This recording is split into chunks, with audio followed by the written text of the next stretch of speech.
කොහොමද අලුත් සතිය? අලුත් සතියක් තවත් එපිසෝඩ් එකක් කතා කරන්න මාතෘකා ගොඩක් තියෙනවා. හැබැයි අපිත් සුපුරුදු ලෙස මාතෘකා කීපයක් තෝරගත්තා. අපිට හිතුණා මේ කතා කරන්න ඕනි වැඩි කතා බහට ලක් වෙන්නේ නැති මාතෘකා ටිකක් ඉතින් සුපුරුදු ලෙස 4 වෙනි එපිසෝඩ් එක ටවුන් හෝල් එකේ සම්බන්ධ වෙන්නේ. අපි මතක් කරන කට්ටියට මේ සබ්ස්ක්‍රයිබ් කරලා තියාගන්න. අපි ඉස්සරහට හොඳ තව පොඩි ලයින් අප් එකක් තියෙනවා අපි එකතු කරගෙන ඒවත් එකත් වෙන්න පුළුවන්. සබ්ස්ක්‍රයිබ් කරලා නැත්නම් සබ්ස්ක්‍රයිබ් කරන්න. මොනවා හරි කමෙන්ට්ස් තියෙනවා නම් වෙනස් වෙන්න සහ ඇඩ් වෙන්න ඕන දේවල් ඉම්ප්‍රූව් වෙන්න දේවල් තියෙනවා නම් අපිට දෙවන්න. හොඳයි. අපි අද මොකද්ද පළවෙනියටම ගන්න අපි? අර සින්දුවක් තිබ්බේ. ඩෙංගු මදුරුවන්ට පුරුදු කරමු මල් පැණි බොන්න. දැන් මේ දවස්වල මං හිතන්නේ ආණ්ඩුවට වෙලා තියෙන්නේ ඒ වැඩේ කරන්න. වැඩි කතා බහට ලක් වෙන්නේ නැහැ මේ ඩෙංගු ගැන වැඩි කතා බහට ලක් වෙන්නේ නැහැ කියන්නේත් අර මම හිතන්නේ අපි පොඩි කාලේ අවුරුදු 10කට 15කට කලින් තිබ්බ ඒ අර බය සහ ඒ අවධානය දැන් පොඩ අඩු වෙලා තියෙනවා. දැන් වෙනදා අපි ඩෙංගු කිව්වම ටිකක් නෙවෙයි ගොඩක් බයයි. ඒ දවස්වල තිබ්බගෙන ඉස්කෝල ඇතුලේ දිග කලිසම් ඇඳන් යනවා. කොට කලිසම් අඳින ළමයි තු තත් දිගට දාගෙන යනවා. පැංගිරි තෙල් ගාගෙන යනවා. සායගෙන ලොකු දනුවත් කිරීම තියෙනවා. දැන් සාමාන්‍යකරණය වෙලා සහ නියන් එච්චර නියන් ඒක පිළිබඳ අවධානයක් ඒ කියන්නේ මම හිතන්නේ සංඛ්‍යාලය ඉගෙන ගත්තොත් ඇත්තටම ෂොකින්. ඒ කියන්නේ බරපතල තත්ත්වයක තියෙන්නේ. දැන් රජයත් මම හිතන්නේ ඩෙංගු මර්ධන සතියක් ප්‍රකාශයට පත් කරලා තියෙනවා. සතියක් ප්‍රකාශයට පත් කරලා තියෙනවා. සහ මම හිතන්නේ මේ අවුරුද්දේ ගත්තොත් සෑහෙන පිරිසක් අහුවෙලා තියෙනවා. මේ කියන්නේ ඩෙංගු ආසාදනය වෙලා තියෙනවා කියලා. දැකපු විදිහට කියන්නේ ජූනි මාසේ පළවෙනි සති දෙකේ විතරක් 8000කට වැඩි ප්‍රමාණයක් ඩෙංගු ආසාදනය වෙලා තියෙන රෝගය වැළඳලා තියෙනවා කියලා මේ වාර්තා වෙලා තියෙනවා. ඉතින් එහෙම ගත්තාම මම හිතන්නේ ඉතාමත් වැඩි ප්‍රතිශතයක් සහ ජීවිත හිමිවීම පවා මේ මම හිතන්නේ වාර්තා වෙනවා. මේ ගැන මම හිතන්නේ මේ සෞඛ්‍ය අංශ යම් මේ ක්‍රම යම් දේවල් කරනවා, දැනුවත් කිරීම කරනවා, මේ මාධ්‍ය එක්ක දැනුවත් කරනවා. නමුත් ඒකට මේ ලොකු අවධානයක් යොමු වෙන බව පේන්නේ නැහැ. සහ මේ සතිය ඩෙංගු වන්දන සතිය හැටියට මේ රජය සෞඛ්‍ය අමාත්‍යාංශයෙන් මේ ප්‍රකාශයට පත් කරලා තියෙනවා.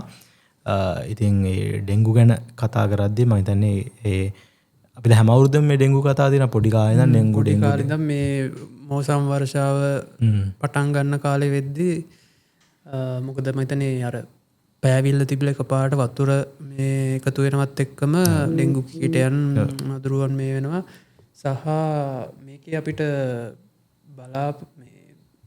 තියෙන ලොකුම මේක තමයි මේ අපේ දැන් පරිසරය පිළිබඳ තියෙන අවධානය.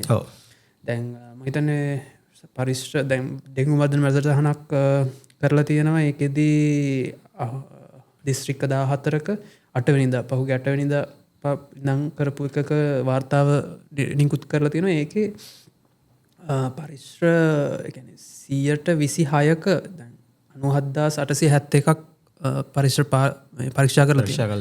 ඒකෙන් 25626ක් ප්‍රතිශතයක් විදිහට ගත්තම 126කම 4න් එකකම මදුරු කීටයන් ඩෙංගු මදුරුවන් භෝගී විය හැකි අවදානම් පරිශ්‍ර අඳුරගෙන තියෙනවා. ඒකෙනුත් මදුරු කීටයන් හම්බෙලා තියෙනවා පරිශ්‍ර 6268ක 106ක. ඒ හම්බ වෙච්ච ඒවායිනුත් ඇත්තටම මදුරු කීට ප්‍රතිශතය වැඩිපුරම ඇවිල්ලා තියෙන්නේ ෆැක්ටරිස් කර්මාන්ත ශාලා සහ ඉදිකිරීම් 50%කට වැඩි. සහ මම හිතන්නේ රජයේ තියෙන පරිශ්‍ර තුලත් වැඩබිම් පාසල් වෙළඳසල් ආශ්‍රිතව ලැබිලා තියෙනවා. ඒක පැත්තෙන් බැලුවම වැඩියෙන්ම ගැවසෙන තැන් මිනිසුන් ගැවසෙන තැන් කර්මාන්ත ශාලා එතකොට ඉදිකිරීම් වැඩබිම් පාසල් මේ වගේ තැන් රජයේ ආයතන මිනිසුන් නිතර යන තැන් මේ විශාල වශයෙන්ම මේ අවධානයට යොමු වෙලා තියෙනවා. ඉතින් අර මේක මම කලින් කියාගෙන ආයේ දැන් අපි මේ හැම අවුරුද්දෙම ඩෙංගු කියලා මොකක් හරි මර්ධන සතිය අක්ෂම දානය වගේ දේවල් කරනවා. හැබැයි අපි එතනින් එහාට ගිහිල්ලා මේක ප්‍රිවෙන්ට් කරගන්න පෙර සූදානම ඒ වගේ දේවල් කොච්චර දුරට වෙනවද? නැත්නම් ඩෙංගු හැමදාම ඩෙංගු පීක් වෙද්දි තමයි හැමෝම ක්‍රියාත්මක වෙන්නේ. හැමෝම ඊට පස්සේ තමයි අපි මේක කරමු කියන්නේ. ඇයි දැන් අද වෙනකන් ගත්තා ලංකාවේ මේ ඔය වේස්ට් මැනේජ්මන්ට් කසල කළමනාකරණය කියන එක හරියට වෙන්නේ නැහැ. කොළඹ වගේ තැනක වුණත් හරියට කුණු එකතු වෙන්නේ නැහැ. රයිට් ඒවා හරියට ඩිස්පෝස් වෙන්නේ නැහැ. කාණු ටික සුද්ධ වෙන්නේ නැහැ. ඒ වගේ අර සහ මේ රජ ආයතන කලින් කතා කර රජ ආයතන වල කොච්චර මේ සුද්ධ කරනවද? පාසල් වගේ තැන්වල කොච්චර ඒවා මේ ගැන අවධානය යොමු වෙනවද? ඉතින් ඒ වගේ අර ප්‍රතිපත්තිමය කාරණාවන් ගැන බලන්නේ නැත්තේ ඇයි මේකට පෙර සූදානම් මොකද ඩේටා තියෙනවා. හැම අවුරුද්දෙම ඩෙන්ගු ආවේ කොහෙන්ද? දැන් හැම අවුරුද්දෙම අපි දන්නවා බස්නාහිර පළාතෙන් තමයි වෙන්නේ. අවුරුද්දේ බස්නාහිර පළාත තමයි වැඩිම. එතකොට එහෙනම් ඒ තැන්වල ඇයි හොට්ස්පොට් අයිඩෙන්ටිෆයි කරලා කලින් මේවට ප්‍රිවෙන්ටිව් මෙකැනිසම්ස් ගන්නෙ නැත්තේ? හැමදාම ඩෙන්ගු මර්ධන සතියනකම්ම ඉන්නවා මේ තමන්ගේ පරිශ්‍ර පිරිසිදු කරගන්න සහ අදාළ දේවල් වලට. දැන් ඒක මේ නිකම් මේ පුරවැසියෝ හැටියට නිකම් මේ මිනිස්සු හැටියට මොකද ඒක මිනිස්සුන්ට බලපාන දෙයක් නේ. ඔව් ඒ කියන්නේ ඒක තමන්ගේ ජීවන රටාව ඇතුළටම ඇතුළත් කරගත්තා නම් තමන් ඉන්න පරිශ්‍රය පිරිසිදුව තියාගන්න සහ වැසි කාලය කියන්නේ ඒක සාමාන්‍ය දැනි වැසි කාලයක් ඉවර වෙද්දි තමන්ගේ පරිශ්‍ර ටික පිරිසිදු තියාගන්න එක ජලය ගැවසෙන ඒ කියන්නේ පිරිසිදු ජලය ගැවසෙන තැන් ටික පිරිසිදු කරගන්න එක මම හිතන්නේ ඒක ජීවන රටාවට ඇතුළත් කරගත යුතු දෙයක්. මොකද මේ හැම අවුරුද්දකම මේක වෙනවා. ඔව් ඒක අලුත් ලෙඩක් නෙමෙයි. අලුත් ලෙඩක් නෙමෙයි. හැම අවුරුද්දේ සමහරලාට මේ පොඩි වේරියේෂන්ස් එනවා. නමුත් මේ අපි දන්න දෙයක් සහ අර ප්‍රතිපත්තිමය වගේ බැලුවොත් කසල බහැල කරන දේවල් ජල මේ පවාන දේවල් ඒවා කොහොමද හරියට වෙන්නේ කියන එක කළමනාකරණය වෙන්නේ නැත්තේ කියන එක. ඉතින් මොකද මේ දැන් අපි ඩෙන්ගු නැත්නම් මදුරුවා කියන එක ගත්තොත් ලෝකේ ඉන්න මාරාන්තිකම සත්ත්වය මදුරුවා. ඔව් ඒක තමයි ඇත්තටම මේ කියන්නේ මිනිස්සුන්ගෙන් වෙන මරණ වලට වඩා වැඩි සහ අපි හිතන්නේවත් නැති ඇහැට පොඩිම මදුරුවා තමයි මාරාන්තිකම සත්‍ය. සාමාන්‍යයෙන් අවුරුද්දක ලක්ෂ 7ක විතර ජීවිත ප්‍රමාණයක් ඒ කියන්නේ ඩෙන්ගු විතරක් නෙමෙයි මැලේරියා වගේ අනිත් ලෝකෙ වටේම තියෙන ලෙඩ ගත්තාම වැඩියෙන්ම මරණ සංඛ්‍යා මිනිස් මරණ සංඛ්‍යාවට කියන්නේ මදුරුවයි. සත්‍යය. ඒ වගේම මේ අලුත් ස්ට්‍රේන් එකක් කියලාත් මේක කියනවා නේද මේ කරපු පරීක්ෂණත් එක්ක මේ අලුත් ස්ට්‍රේන් එකක් කියලා තිබ්බා. ඉතින් ඒකින්ද මම හිතන්නේ තව ටිකක් මේ ගැන අවධානය යොමු වෙන්න ඕනේ.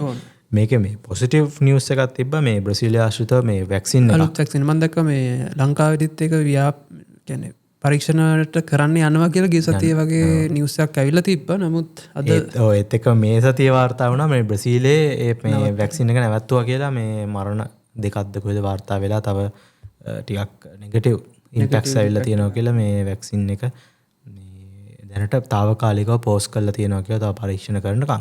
නමුත් මම හිතන්නේ ඒක මෙඩිකල් සයන්ස් එක වෛද්‍ය විද්‍යාවේ ප්‍රගමනයේ මම හිතන්නේ ප්‍රොබ්ලම්. මොකද ඩෙන්ගු වලට හරියට මේ බෙහෙතක් නැහැ. නමුත් ලෝකේ අති විශාල පිරිසක් මේ ලෝකේ මම හිතන්නේ ඒ වාර්තා වෙනවා ලෝකයේ ජනගහනයෙන් හරි අඩක් ඩෙන්ගු වලට රිස්ක් එකක් තියෙනවා කියලා. විශේෂයෙන්ම ලංකාවේ වගේ මේ සමකාසන්න රටවල් වලට ලොකු බලපෑමක් තියෙනවා. ඉතින් අපිට එක පැත්තකින් පුරවැසියෝ හැටියට අපි මේ සාමාන්‍ය පුද්ගලයෝ හැටියට ඩෙන්ගු හැදෙන්න පුළුවන් කට්ටිය රිස්ක් එකක් තියෙන කට්ටිය හැටියට මම හිතනවා අපිට වගකීමක් තියෙනවා. අපි කොහොමද අපි ඉන්න වටපිටාව පරිස්සමට පිරිසුදු කරගන්නේ ඒ පැන ක්‍රියාත්මක වෙන්නේ කියන එක. සහ මම හිතනවා මේ ප්‍රතිපත්තිමය කාරණාවන් අපි බලන්න ඕනේ මීට වඩා අපි මේ දත්ත පාවිච්චි කරලා අපි කොහොමද මේ මිනිමයිස් කරගන්නේ. ඒ කියන්නේ ප්‍රිවෙන්ට් කලින් ප්‍රිවෙන්ටිව් මෙෂර්ස් ගන්න කොහොමද කියලා මම දැක්කා. දැන් අපිට මතකයි මෙතන කාලයක් වෝල්බැකි කියලා බැක්ටීරියා එකකුත් පාවිච්චි කරා. මම දැක්ක මේ ළඟදී දාලා තියෙනවා Google සමාගමෙන් ඒ මදුරුවෝ වගේක් නිදහස් කරන්න යනවා පොඩි ඒ කියන්නේ Google සමාගමේ තියෙන ප්‍රොජෙක්ට් එකක් එක්ක. ඒකෙදිත් වෙන්නේ මේ වෝල්බැකි බැක්ටීරියාව එන්නත් කරපු පිරිමි මදුරුවෝ ටිකක් නිදහස් කරනවා. ඒකෙන් ගැහැණු මදුරුවනේ මොකද මේක රෝගය ව්‍යාප්ත කරන්නේ. ගැහැණු මදුරුවගෙන් ඒක ව්‍යාප්තිය නතර කරගන්න. ඒකත් එක්කම දැන් මේ ඩෙන්ගු සහ වතුරත් එක්ක මේ එන විදියට දැන් අපිට දැන් වතුර හින්දනේ මේක දැන් ගොඩක් මේ වෙන්නේ. එතකොට මේක කොහොමද දැන් මේ අපිට හැදුනට පස්සෙත් මේක මේ එක එක වෙදකම් කරගෙන ඉන්න සමහරලාට දැන් ඇත්තටම ගොඩ වෙදකම් වලට යනවා. මම හිතන්නේ හොඳම දේ තමයි මේ රෝහලකට යන එක. රෝග ලක්ෂණ මුලින්ම පෙන්වනවා නම් ටක් ගාලා රෝහලකට යන්න වෛද්‍යවරයෙක් කාට ගිහිල්ලා නිසි ප්‍රතිකාර ගන්න විශේෂයෙන්ම කුඩා දරුවන්ට මේ මොකද හිතන්නේ නැතුව එකවරම ප්ලේට්ලට්ස් අඩු වෙනවා. මරණ ගොඩක් සිද්ධ වෙන්නේ මේ ප්‍රතිකාර නොගැනීම නිසා. පරක්කු වෙලා මොකද ස්පිතාලයට යන්න රෝහලකට යන්න ප්‍රමාද වීම නිසාම ගොඩක් මරණ සිද්ධ වෙනවා. එහෙම නැත්නම් අසාධ්‍ය තත්ත්වයට පත් වෙනවා. ඒකින්ද ගොඩක් වැදගත් රෝග ලක්ෂණ පෙන්නනවා නම් මේ රෝහලකට නැත්නම් වෛද්‍යවරයෙක් ගාවට යන්න සහ අර කලින් කිව්වා වගේ මේක මේ ජලය අපජලය වගේ දේවල් නිසා තමයි ගොඩක් මේ ඩෙන්ගු මදුරුව බෝ වෙන්නේ. ඉතින් එක පැත්තකින් අපි කොහොමද අපේ වටපිටාව පිරිසිදු කරගන්නේ? සහ මේක සාමූහික කතාවක්. මොකද මදුරුව අපේ ගෙදර මදුරුව අපිට විතරයි කියලා නෑ. එයා ගෙදර මදුරුවත් ඇවිල්ලා අපිට විඳින්න පුළුවන්. ඒකින්ද අපිට මේ තනියෙන් අපි මම හම්බ කරොත් මම කෑ වගේ කතාවක් නෑ. අපිට සාමූහික වගකීමක් තියෙනවා. සාමූහික වගකීමක් තියෙනවා. ඉතින් මේ අපි කොහොමද ඩෙන්ගු අවම කරන්න කියලා සහ රජයටත් මේ ප්‍රතිපත්ති මේ කාරණාවන් කීපයක් තියෙනවා. අපි කොහොමද මේ ඩෙන්ගු කියන එක මේ අවම කරගන්න කියන එක. ඒක මේ ලේසි පාස්වර්ඩයක් නෙමෙයි. නමුත් අවම කරගන්න සහ මොකද මේ අත්‍තරම දැන් අපි මේ ආර්ථිකමය පැත්තෙන් ගත්තත් ඩෙන්ගු වගේ දෙයක් අපිට වැළැක්විය හැකි රෝග නම් ඒ වගේ දේවල් නිසා අපි ලොකු මේ බරක්නේ. බරක් අපේ සෞඛ්‍ය පද්ධතියට ලොකු බරක් ඒ වෙනුවෙන් ලොකු වියදමක් දරනවා. මේ සංවර්ධනයට වැය කරන්න පුළුවන් මුදල් සහ ඒ වගේම දැන් අපි වෙන ලෙඩවල් වෙනුවෙන් මේ වැය කරන්න පුළුවන් වෛද්‍යවරු ඒ වගේ සම්පත් ගොඩක් මේ ඩෙන්ගු නිසා අපි නාස්ති කරනවා. ඉතින් ඒකෙන්ද ඒවා ගොඩක් ප්‍රිවෙන්ටිව් දේවල් මේ වළක්ව ගන්න අපි උත්සාහ කරන්න ඕනි කියලා මම හිතනවා. ඒකත් එක්කම දැන් වතුරයි මේවත් එක්ක බැලුවම මේ අපේ අලුත් ඩිජිටල් පැත්තට ගිහිල්ලා තියෙනවා. ඩිජිටල් අමාත්‍යතුමා AI data center නියෝජ්‍යමතුමා AI data center එකක් ගැන හාහුවක් යනවා. කට්ටිය ක්‍රිටිසයිස් කරනවා. මොකටද data centers කියලා අහනවා. මොකද වෙන්නේ දැන් data center එකක් ලංකාවට වැටුනොත් කොහොමද? ඔව් මේක වැරද්දනේ. පොඩි global trend එකක් නේ. data center හදනවා කියලා දැන් US වලින් දැන් AI spread වෙන එකත් එක්ක මේක facilitate කරන්න, ඒ කියන්නේ ඒකට අවශ්‍ය පහසුකම් සපයන්න data centers හදනවාද කියන එක. ඔව්. ඒක ලෝකෙ ගොඩක් රටවල් බලනවා දැන් මේ data center එකක් කොහොමද ඒ කියන්නේ තමන්ගේ රටටත් ගන්න අර නිකන් ලොකු කම්පිටිෂන් එකක් තියෙනවා. ලොකු කම්පිටිෂන් එකක් තියෙනවා සහ මේ feasibility එකක් බලනවා කොහොමද මේ data centers හදන්නේ කියලා. ඔව් ඒක අර නිකන් දැන් න්‍යෂ්ටික බලය පිටිපස්සේ දුවනවා වගේ එකක් නේද? දැන් කියන්නේ තමන්ගේ රටේ තියෙන data center තමන්ගේ රටටත් data center එක ගන්න බලනවා. තමන් මේ AI race එකේ ඉස්සරහින් ඉන්නවද කියන එක. හැබැයි දැන් මෙතන ලොකු නෙවෙයි. දැන් අපිට තාම gray area එකක් තියෙනවා. මේ මුදල් වෙන් කරලා තියෙනවා මම හිතන්නේ අයවැයෙන්. මේ වෙන් කරලා තියෙන්නේ මොකටද කියලා තාමත් හරිම අනාවරණයක් නැහැ නේද? කියන්නේ data center එකක් හදන්නද එහෙම නැත්නම් data center එකට අවශ්‍ය වෙන යටිතල පහසුකම් එහෙම නැත්නම් ඒක ෆැසිලිටේට් කරන්න අවශ්‍ය මුදල්ද මේ වෙන් කරලා තියෙන්නේ කියලා. සහ මේ දැන් data center එකක් කිව්වම දැන් ගොඩක් දේවල් data center එකක් කියන එක මේ පොඩි ගොඩක් පුළුල් වචන දැන් නවත් data centers කියලා කියන දේවල් ලංකාවේ තියෙනවනේ. හැබැයි මේ AI data centers කියලා කියන්නේ කොයි විදිහේ capacity එකක් කොයි විදිහේ energy එකක් අවශ්‍ය දෙයක්ද? ඔව්. මොකද data center කියන එක දැන් මනින්නේ ඇත්තටම ගිගා මෙගා වෝට් වලින් එන පවර් එකකින් තමයි data center එක බලන්නේ. බලයක් ඒක මේ පරිහරණය පරිභෝජනය කරනවාද කියන එකෙන් තමයි data center එකේ capacity එක ඩිසයින්. ඒ කියන්නේ මෙගා වෝට් එකකට තියෙන යන පිරිවැය අවම වෙන එක තමයි data center එක තියෙන මම හිතන්නේ efficiency එකේ කාර්යක්ෂමතාවය බලන එක මිම්මක්. එතකොට අපි කොහොමද මේ data center එක දැන් AI පැත්තට යන එකක් නම් ඒ data center එකේ ඒකට සරිලන යටිතල පහසුකම් chips එතන. ඒතර GPU කියන එක graphic memories තියෙන GPU power එක වැඩි data center එකක් වෙන්න ඕන. දැනට මම හිතන්නේ ලංකාවේ තියෙන්නේ ඒ කියන්නේ compute power එක පැත්තෙන් වැඩි. ඒ කියන්නේ සහ ඒ කියන්නේ දත්ත ලංකාව ඇතුලේ තියාගන්න අවශ්‍ය වෙන යටිතල පහසුකම් ඒ කියන්නේ tier 3 data centers තමයි තියෙන්නේ දැනට. එතකොට මේ මම හිතන්නේ ටාගට් කරන්නේ මේ AI පැත්තේ දෙයක් මේ ඇදලා ගන්න. එතකොට අපිට පුළුවන් දැන් මේ අපේ තියෙන පවර් ප්‍රශ්නෙත් එක්ක අපේ දැනුත් මාස කිහිපයකට කලිනුත් මේ ලයිට් ගියා සහ දැන් මේ සති දෙකකට කලිනුත් අපේ ග්‍රිඩ් එක ස්ටැබිලයිස් කරගන්න අවශ්‍ය නිසා සෝලා ඩිස්කනෙක්ට් කරන්න කියලා කිව්වා. දැන් මොකද එහෙම බලාපොරොත්තු වෙන්න බෑ අපිට මේ කියන්නේ මන්සරට එකක් තියෙනවා රන්න ඕන එක පැවිසතරම රන්න ඕනේ ඔපරේට් වෙන්න ඕනේ. ඒක මේ ඒකට අවශ්‍ය බල ශක්තිය දෙන්න ඕනේ. ඒක හීට් එකදී කූල් කරන්න ඕන. එතන පාරිසරික බලපෑම තව තියෙනවා. මොකද ඒකට අවශ්‍ය වෙන්නේ පානීය ජලය. කියන්නේ පිරිසිදු කරපු ජලය ඕන වෙන්නේ. අපි බොන ජලය ලංකාවේ බොන්න හරියට වතුර නැති ඉදෙනෙක් ඉන්නවාද? එතකොට ඒ කට්ටියට ගිය ජලයද අපි මෙතනට අරන් දෙන්නේ. මොකද දැන් මාස 2-3කට කලින් හෝමගම ඒ අවට ප්‍රදේශයටත් වතුර තිබ්බේ නැහැ. ජල සැපයුම මේ කපන්න වුණා මේ පරිභෝජනය කියන්නේ පරිභෝජනයට සරලන්න සැපයුම දෙන්න බැරි නිසා. එතකොට මේ රිසෝසස් තමයි මේ වගේ දෙයකට පාවිච්චි කරන්නේ. එතකොට එහෙමනම් කොහොමද ඉස්සෙල්ලා ඒකට අවශ්‍ය වෙන යටිතල පහසුකම් තමයි ඉස්සෙල්ලා හදන්න ඕනේ. එතකොට මේ බජට් එක කොයි විදිහද වැය කරලා තියෙන්නේ කියලා පයින්දන ප්‍රශ්නේ බලන්න ඕනේ. ඒ පහසුකම් දෙනවද සහ අර අපිට නැති වෙන අහිමි වෙන දේවල් කොච්චර දුරට වර්ත්ද කියන එක. සහ මේ දැන් AI data centers ගැන කතා කරද්දී මේක මේ ජාත්‍යන්තරව කරපු මේ පරීක්ෂණයක් තියෙනවා මේ කේරන් හාව් කියලා පරීක්ෂකයෙක් එයා ලියනවා මේ Empire of AI කියලා පොතක්. ඒකේ ඇත්තටම ස්ටඩි කරන්නේ මේ AI කියන එකත් එක්ක ලෝකේ අර අපි ගියසති පොඩ්ඩක් කතා කරා මේ AI සමාගම් සහ ඒවා එක කොහොමද මේ අර අධිරාජ්‍යයන් ගොඩනගාගෙන ඉන්නවා කියලා. අපි ඉස්සර අපි ඉගෙන ගන්න ඉතිහාසයේ එක මේ රෝම අධිරාජ්‍ය තිබ්බා එහෙම කියලා. ඒ විදිහේ දැන් මේ අධිරාජ්‍යයන් හදාගෙන යනවා ඩේටා සහ ඒ ඩේටා වල හිමිකාරත්වයත් එක්ක. ඒක ගොඩක්ම මේ මුදල් කියන එකත් එක්ක එන්නේ කොයි විදිහේ මුදල් එන්නේ අපි දැක්ක මේ ළඟදී එලොන් මස්ක් ලෝකේ පළවෙනි ට්‍රිලියන්පතියා වුණා. ඒතකොට ඒ වගේ කාරණා එක මේ AI සහ මුදල් සහ බලය කියන දෙක එකට සම්බන්ධ වෙලා තියෙනවා.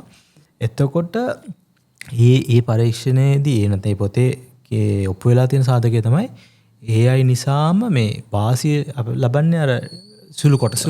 අපි ඒක කතා කරා. ඒක ඔප්පු වෙලා ඉගෙන එක මේ දැන්ට වෙලා තියෙනවා සහ ඒ පොතේම මේ නන්නද මේ ඩේටා සෙන්ටර්ස් නිසා වෙන පරිසර හානිය. ඒක නිසාම මේ දැන් මේ උරුගුවේ වගේ දකුණු අප්‍රිකානු රටවල් වල ඩේටා සෙන්ටර්ස් දාපු නිසාම මේ වතුර ඒ කමියුනිටි එකට වතුර නැතුව ලොකු ප්‍රශ්න ගොඩක් වෙලා තියෙනවා. විතරක් නෙවෙයි මේ මම ළඟදී දැක්කා USA වල ඩේටා සෙන්ටර් එකක් ළඟට ගිහිල්ලා ඒ අසල්වැසියෙක් බලනවා මේ සද්දේ.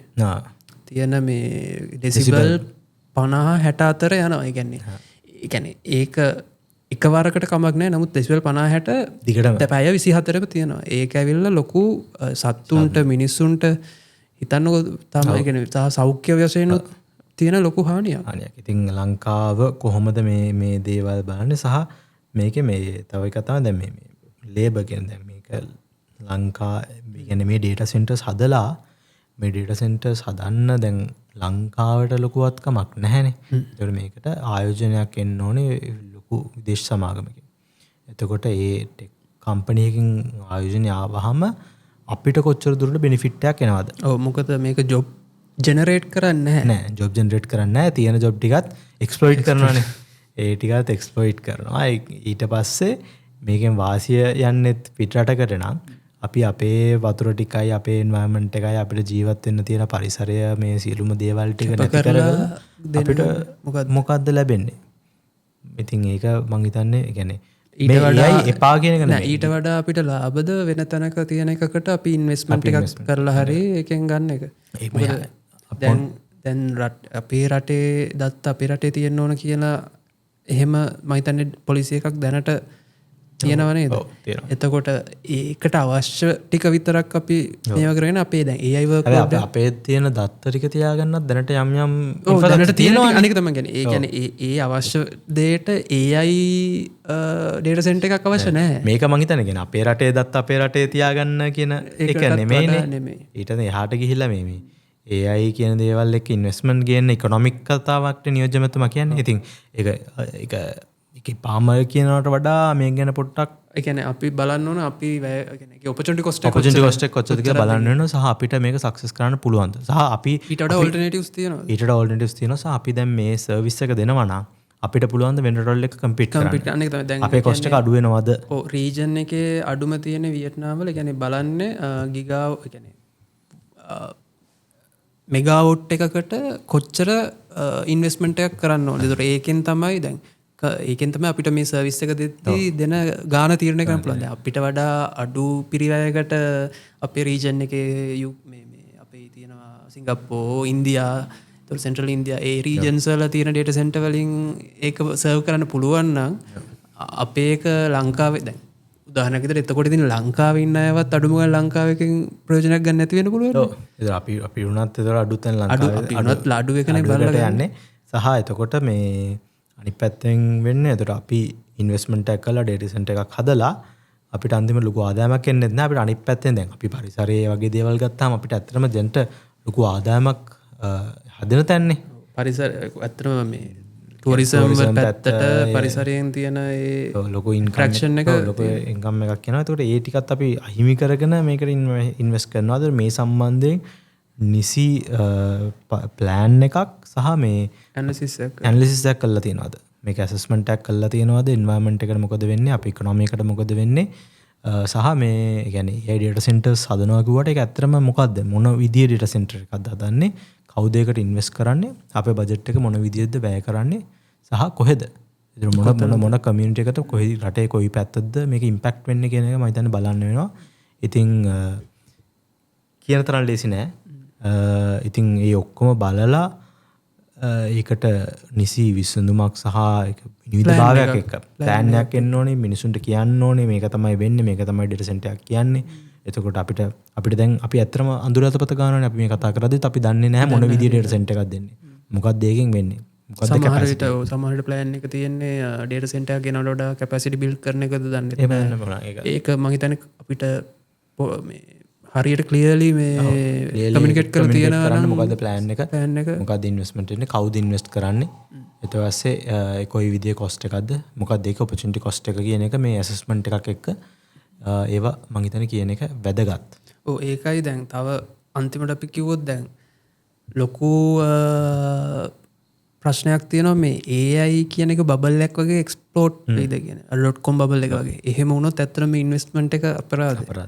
මොකද ඩේටා සෙන්ටර් එකක් අපි එකපාරට අවුරුදු අඩුම ගානේ 5-10කටවත් ප්ලෑන් කරන්න ඕනේ. ඒකේ රිට ROI එක ගන්න. ඔව් ඊට වැඩි. නමුත් රිටර්න් ඔන් ඉන්වෙස්ට්මන්ට් එක ප්ලෑන් කරලා හරියට කරද්දි AI බබල් එක එක්ස්ප්ලෝඩ් වෙලා තිබ්බොත් පාඩුයි. ඉතින් ඒකෙන් ලොන්ග් ටර්ම් ඉන්වෙස්ට්මන්ට් එකක් ලොකු ගාණක් යනවා. සහ ඒකේ මුදලට එහා ගියපු පාරිසරික සමාජීය බලපෑමක් තියෙනවා. ඉතින් ඒවා ආපහු හරවන්න බෑ. ආපහු හරවන්න බැරි දේවල්. ඉතින් ඒවා ගැනත් හිතන්න වෙනවා. අපි දැන් AI data center ගැන කතා කරනකොට AI එක්ක තව පොඩි අකරතැබ්බයක් වුණානේ ඇන්ත්‍රොපික් හැමදාම මේ ඇන්ත්‍රොපික් සමාගම ගැන තමයි අපි කතා කරගෙන ඉන්නේ.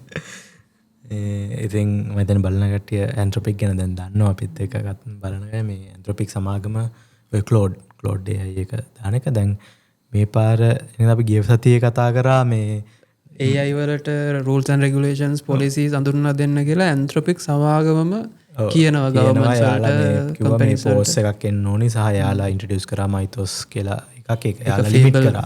ක්ලවුඩ් ෆේබල් කියලා තමයි මේ මොඩල් එකේ data යාලා මයිතොස් මොඩල් එක මුලින්ම ඉන්ට්‍රොඩියුස් කරද්දී යාලා කිව්ව එක ලිමිට් කරනවා. යාලා ඒක මේක මේ internal controls දාලා ඒක ලිමිට් කරනවා.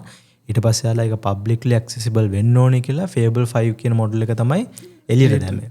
හැබැයි දැන් ඒක එළියට දාද්දී අර කලින් යාලා රික්වෙස්ට් කරානේ මේක මේ මිනිමයිස් කියන්නේ මේ පෝස්ට් එකක් එන්න ඕනේ, මේ AI පෝස්ට් එකක් එන්න ඕනේ, මේවට යම් රෙගියුලේෂන් එකක් එන්න ඕනේ කියලා එහෙම කියද්දී ඇමරිකානු රජයෙන් ගෙනාවා මේ රෙගියුලේෂන් එකක්.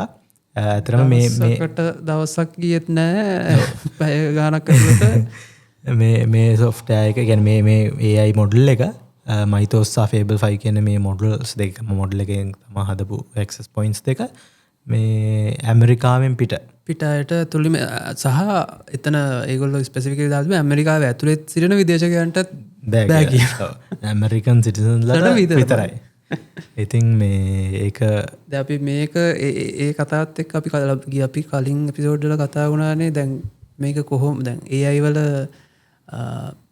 රිසෝසස් යූස් කරලා සහ ඒවා මේ යුටිලයිස් කරලා ඒකේ සර්විස් එක දෙන එක ලිමිට් කරන එක හරිද කියන එක. දැන් ඒක දැන් මෙතනම ක්වෙස්චන් වෙනවා. සයික් පැත්තකින් සමාගමෙන් මේක දාපු රික්වෙස්ට් එකක්. ඔව් අන්න එක තමයි අර උරගේ මාළු උරගෑන්ගේ තියලා කපනවා වගේ. දැන් ඇන්ත්‍රොපික් සමාගමම ඊට කලින් සතියේ නිවේදනය කරා මේක ලිමිට් වෙන්න ඕන, සේෆ් AI පොලිසිස් වෙන්න ඕන කියපු ගමන්ම ගවර්න්මන්ට් එකෙන් ඒ සමාගමේ මොඩල් එක සහ ඒ සමාගම සහ මේ ඇමරිකානු රජය අතර පොඩි හැප්පීමක් තිබ්බනේ. ඩොනල්ඩ් ට්‍රම්ප් එක්ක මොකද ඊට කලින් මේ ටාගට් මේ ටාගටඩ් ඔටෝමේෂන් හරහා ටාගට් කරන එක සහ මේ සර්වේලන්ස් සම්බන්ධයෙන් ඇමරිකානු මේ පුරවසියන් සර්වේල් කරන එයාලක තාක්ෂණය පාවිච්චි කරනට විරුද්ධ වුණා.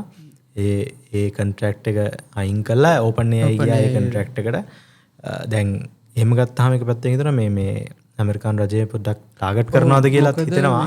ඔව් දැන් මම දැක Reddit සමාජ ජාලාවල මේ Anthropic thread එකේ දාලා තියෙනවා මේක ඇත්තටම මේ මොකද මේ මොඩල් එකට කරන්න පුළුවන් දේවල් දැනට available අනිත් මොඩල්ස් වලටත් යම් තාක් දුරකට පුළුවන්.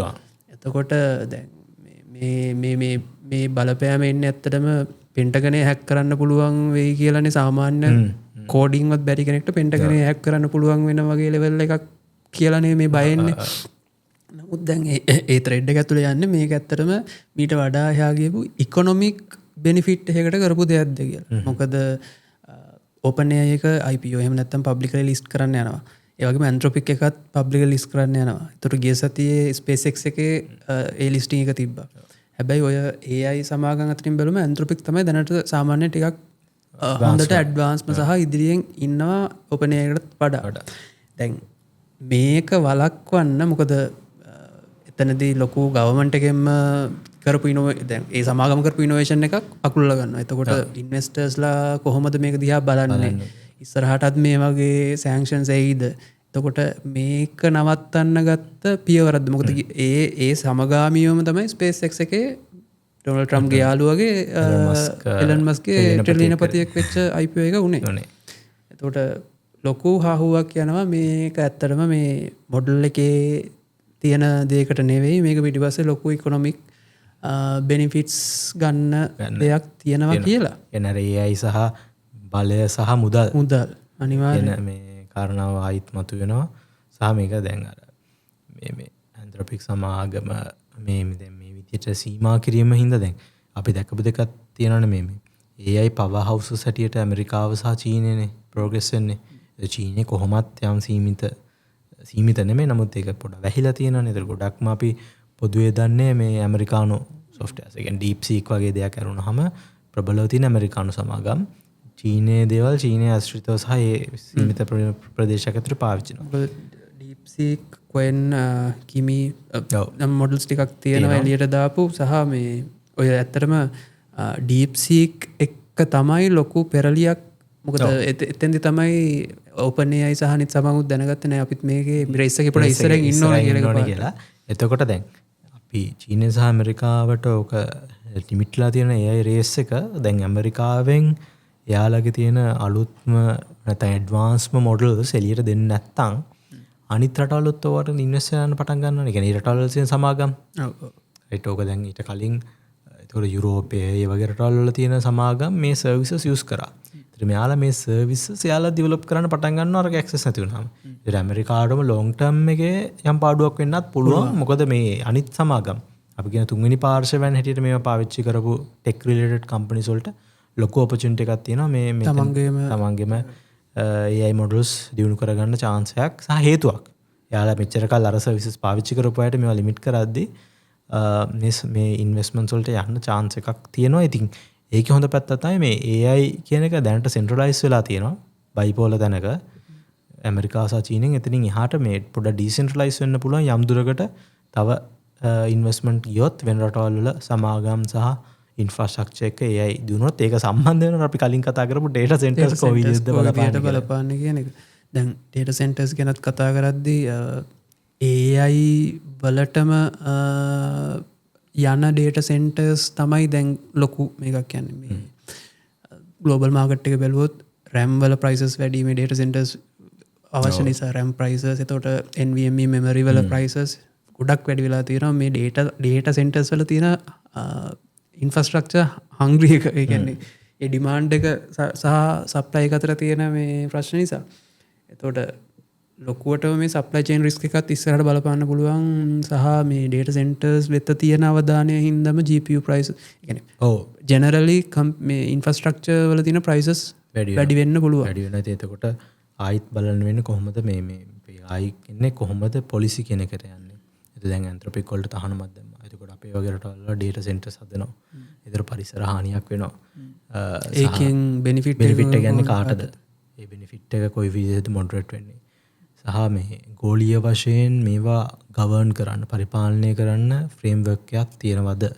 තවමත් ඇත්තටම මේ UN එක මේ සම්බන්ධයෙන් මේ කියන්නේ තියෙනවා ඩයලොග්ස් තියෙනවා සහ යම් ප්‍රින්සිපල්ස් ටිකක් ඉන්ට්‍රොඩියුස් කරමින් යනවා. හැබැයි දැන් මේකේ සිංගල් ගවර්නින් බොඩි එකක් තවමත් නැහැ. සිංගල් ගවර්නින් බොඩි එකක් හරියටම මේක සම්බන්ධ නැහැ. යුරෝපීය යුනියන් එකෙන් යම් නීති ටිකක් තියෙනවා. යුරෝපීය යුනියන් එක මම දැක්ක ලොකුවටම මේ එයාලගේ ඇතුලේ තියෙන දේවල් පිළිබඳ ලොකුවට මොඩරේට් කරගෙන යනවා. ගොඩක් ඒ කියන්නේ ඉස්සරහින් ඉන්න එකට. නමුත් මේක එක ගැටලුවක් තියෙන්නේ මේ තාක්ෂණ ප්‍රෝග්‍රස් වෙනවානේ. ඒතර අපි නීතිය හදාගෙන යද්දී තාක්ෂණ ප්‍රෝග්‍රස් වෙනවා. ඉතින් ඒක හින්දා මම හිතන්නේ අර ටෙක්නොලොජි එකට වඩා එහාට ගිහිල්ලා මේ එතික්ස් සහ මොරැලිටි එක මත පදනම් වෙච්ච ෆ්‍රේම්වර්ක්ස් වලට යන්න වෙනවා කියන තැනක තමයි මම හිතන්නේ දැන් ගොඩක් ඉන්නේ. ඔව්. දැන් අතන මේ යුරෝපියන් යුනියන් එක මතක් කරද්දී කියන්න ඕන Siri AI එක රෝල් අවුට් එකත් එතනත් පොඩි ප්‍රශ්නයක් තියෙනවා යුරෝපියන් යුනියන් එකේ. එතන දෙපැත්තට කම්බැදීමක් යනවා මේ Apple සමාගම කැමති නැහැ යුරෝපියන් යුනියන් එකට කම්ප්ලයින් වෙන්න. නමුත් යුරෝපියන් යුනියන් එක කියනවා ඔයාලට අපේ එකට කම්ප්ලයින් වෙන්න බැරි නම් ඔයාලට මේක ඇතුලේ ඒක මේ රෝල් අවුට් කරන්න බෑ කියලා. ඒක ගොඩක් මේ තාක්ෂණික සමාගම් එක තියෙනවා. ඒ කියන්නේ AI වල විතරක් නෙමෙයි දැන් යුරෝපියන් තියෙනවා මේ ඩිජිටල් සර්විසස් ඇක්ට් එක, ඩිජිටල් මාකට්ස් ඇක්ට් එක, ඔක දැන් Facebook එක, YouTube එක ඔය දෙකටම මේ ලොකු ප්‍රශ්න ගොඩක් තියෙනවා මේ ඇක්ට් එක එයාලට කැමති විදිහට එහෙ යුරෝප් මාකට් එකේ හැසිරෙන්න බැරි තැනක් හැදලා තියෙනවා. ඒක එක අතකට හොඳයි. මොකද යම්කිසි රෙගුලේෂන් එකක් ඇතුළේ තියෙන නිසා රෙගුලේෂන් එකක් තියෙනවා සහ මේ සමාගම් දැන් අපි එලොන් මස්ක් ගත්තොත් එයාලගේ සම්පූර්ණ ධනය වත්කම ලෝකේ රටවල් සෑහෙන ප්‍රමාණයකට වැඩි. ඉතින් ඒතර මේ සමාගම් අර කලින් කිව්වේ එම්පයර්ස් අධිරාජ්‍යන් හැටියට මේ හැදෙමින් පවතිනවා. ඉතින් එහෙම හැදෙමින් තියෙද්දි එතකොට ඕපන් AI එකට SpaceX එකට නැත්නම් Anthropic එකට එහෙම නැත්නම් DeepSeek එකට එහෙම බලයක් එන්න පුළුවන්ද? යාලට දැන් අපි ඩොනල්ඩ් ට්‍රම්ප් ගාව ඩොනල්ඩ් ට්‍රම්ප් ඡන්දෙන් පත් වෙනවා. ඒක වැරදි අඩුපාඩු ගොඩක් තියෙන්න පුළුවන් නමුත් එයා ඡන්දෙන් පත් වෙනවා. හැබැයි මේ යාලට මිනිස්සු ඡන්ද දීලා නැහැ. ඒතර යාලට ওই වගේ බලයක් එන්නේ කොහොමද? එතන ඇත්තටම choice එකක් නැතුවම යාලගේ පාලනයට යටත් වෙනවා. ඒතර ඒ අධිරාජ්‍යයන් හැදෙනවා. ඒ අධිරාජ්‍යයන් ඇතුලේ අපිට අපිව මැනිපියුලේට් කරනවා. අපේ දත්ත පාවිච්චි කරලා, අපේ behaviors පාවිච්චි කරලා, අපේ environment එක පාවිච්චි කරලා අපේ සම්පූර්ණ මේ හැසිරීම් රටාවන් එක්ක අපිටම අලෙවි කරලා මේ යාලා සල්ලි හම්බ කරනවා. ඊට පස්සේ අපිට ඉන්න පරිසරයකුත් නැති වෙනවා. සහ මේ අර පොලිටිකලි ගත්තොත් මේක මේ සම්පූර්ණ හાર્ඩ් පවර් මේ රෙජිම් එකක් නෑනේ. ඒක මේ පොඩක් ග්ලෝබලි පොලිටිකලි ඇනලයිස් කරන දෙයක් තමයි මේ අර ඉස්සර කාලේ තිබ්බ අපි සොෆ්ට් පවර් වලට යන්න ඕනි, ඩිප්ලොමසි වලට යන්න ඕනි කියලා මේ ග්ලෝබල් ඕඩර් එකක් දෙවන ලෝක යුද්ධෙන් පස්සේ ලොකු චේන්ජ් එකක් වෙනවා සොෆ්ට් පවර් එක කොහොමද යන්නේ කියලා. දැන් මේ ඩොනල්ඩ් ට්‍රම්ප් එයාගේ ඇඩ්වයිසර්ස් ඉන්නවා ස්ටීවන් මිලර් ඒ වගේ කණ්ඩායම් එන එක තමයි මේ අපි සොෆ්ට් පවර් නෙමෙයි අපි හાર્ඩ් පවර් වලට යන්න ඕනේ, මිලිටරි පවර් වලට යන්න ඕනේ කියලා. ඒකින් තමයි ඩිපාර්ට්මන්ට් ඔෆ් ඩිෆෙන්ස් එකත් ගෝ කරගෙන ඉන්නේ. ඉතින් එතකොට මේ හાર્ඩ් පවර් තැනකට යද්දී එයාලා බලන්නේ එයාලගේ බෙනිෆිට් එක විතරයි. එතකොට දැන් මේ සමාගම් වල පවා අපේ හැසිරීම් රටා දකිනවා. එතකොට සොෆ්ට් පවර් වලින් හાર્ඩ් පවර් වලට යනවා. එතකොට කොයි විදිහටද ලෝකයේ හැසිරෙන්නේ සහ ඒකෙන් ලොකු බලපෑමක් මේ අපි හැමෝටම තියෙනවා. අපි දැන් ඉරාන යුද්ධෙත් අපි හැමෝටම බලපෑමන්නේ. අපි ඒක කිසිම සම්බන්ධයක් නැහැ. නමුත් ලංකාවේ අපිට මේ ලොකු බලපෑම් ගොඩක් වුණා. ඉතින් ඒ වගේ මේ ගොඩක් තැන්වලට මේක බලපානවා. AI සහ පොලිසි සහ මේ බලය කියන කාරණා. ඉතින් එතකොට අපි තුන්වෙනි පාර්ශවයේ ඉන්න රටක් හැටියට අපි නැත්තම් මේ ලෝකේ එක තැනක හිර වෙලා ඉන්න සමාජය දූපතක් අපි ඇත්තටම මේ අනිත් රටවල් වල බලපෑමක් නැහැ නේ අපේ. නමුත් අපිට ඒ දේවල් වලින් බලපෑමක් තියෙනවා. එතකොට මේ AI සහ මේ පොලිසි කියන එක අපිට තවදුරටත් මේ නිකන් මත්තරලා ඉන්න බෑ. ඇත්තටම මේ අපිට වෙලාවත් එක්ක බැලුවොත් ඕක වෙනම අපි සෙග්මන්ට් එකකට ගියානම් හොඳයි කියලා හිතනවා. අනිවාර්යයෙන් මොකද අපි දැන් මේ හැම කතා කරන හැම සතියෙම AI සහ ටෙක්නොලොජි ගැන ලොකු මේ අප්ඩේට් එකක් එනවා. ඉතින් ඊළඟටත් ඒ කියන්නේ දිගටම තියෙයි. ඉතින් මේ AI සහ පොලිසි කියන සෙග්මන්ට් එකකුත් මම හිතන්නේ ඉස්සරහට ගන්න වෙයි. ඔව් අපි කරමු මේ මොකද හැම සතියෙම අපි කතා කරන එකම ඊළඟ සතිය හරියට මේ කියන දේට සම්බන්ධ දෙයක්ම අනිවාර්යයෙන්ම වෙනවා. ඒක හින්දා බලමු අපි කතාව දිගටම කරගෙන යන්න. අපි AI ගැන අතරම බලමු වෙන කවුරු හරි අපි ස්පෙෂල් සෙග්මන්ට් එකක් කරමු ඉස්සරහට. අදට ටයිම් එක නම් හරි ටයිම් එක හරි. ඉතින් කීප දෙයක් කතා කරා. ඩෙන්ගු ගැන කතා කරා, පරිසරය ගැන කතා කරා, පරිසරයත් එක්ක ඩේටා සෙන්ටර්ස් AI ගැන කතා කරා. ඊට පස්සේ දැන් AI සහ පොලිසි ගැන කතා කරා. සහ මේ අද කතා කරපු තුනම ගත්තොත් එකිනෙකට ගොඩක් සම්බන්ධ මාතෘකා තුනක්. ඒ කියන්නේ ඩෙන්ගු ඉඳලා AI දක්වාම ලොකු එකිනෙකට සම්බන්ධයි. සහ මේ හැම එකේම ගත්තොත් මේ එක පැත්තකින් අපි මනුෂ්‍ය බිහේවියර්ස් ගැන අපි කොහොමද අපේ හැසිරීමට වෙනස් කරගන්නේ සහ දෙන්නේ ඉම්ප්‍රූව් කරගන්නේ කියන එක සහ ප්‍රතිපත්තිමය කාරණා. ඒතර ප්‍රතිපත්තිමය කාරණා ඇතුලේ රාජ්‍ය යාන්ත්‍රණයන් අපි ගවර්න්මන්ට්ස් සහ මිනිස්සු කොයි විදිහද වෙන්න ඕනේ කියන ප්‍රශ්න ගොඩක් තියෙනවා. ඉතින් අපි මේ ගැන තව මේ වගේ සාකච්ඡා ගොඩක් තියෙනවා. අපි ටිකක් ඉස්සරහට කරගෙන යමු. ඔයාලගේ අදහස් අපිත් එක්ක ෂෙයා කරන්න, අපිට ඔයාලගේ කමෙන්ට්ස් දෙන්න. ඔයාලට එකතු කරන්න දේවල් තියෙනවා නම් තව එකතු කරන්න. සහ ඔයාලා හිතනවා නම් තව අපිට මිස් වෙච්ච දේවල්, ඒ දේවලුත් ගැන කියන්න, subscribe කරන්න.